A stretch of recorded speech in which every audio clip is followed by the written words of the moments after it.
Promesse biblique du jour. Lisons dans Jean chapitre 15 verset 4 où il est écrit « Demeurez en moi et je demeurerai en vous ».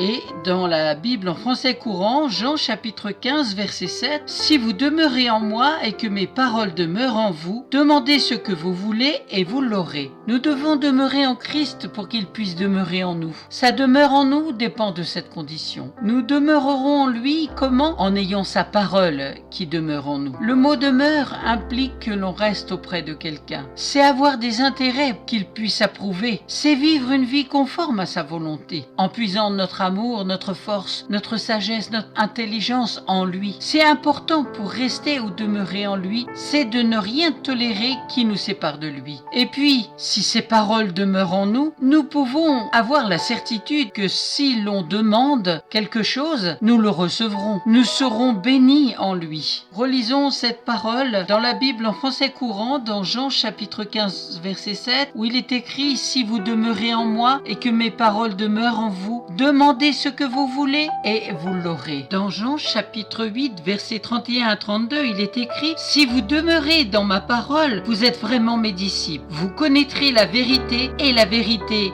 vous affranchira. » Et pour terminer, lisons dans le psaume 91, versets 1 à 2. « Celui qui demeure sous l'abri du Très-Haut repose à l'ombre du Tout-Puissant. Je dis à l'Éternel, mon refuge et ma forteresse, mon Dieu en qui je me confie. » Je vous rappelle la promesse biblique du jour, cette promesse que Dieu nous fait dans Jean chapitre 15, verset 4. « Demeurez en moi et je demeurerai en vous. » Amen. Si vous ne possédez pas de Bible, n'hésitez pas à me contacter, je vous en offrirai une. Soyez bénis, bon courage, à très bientôt.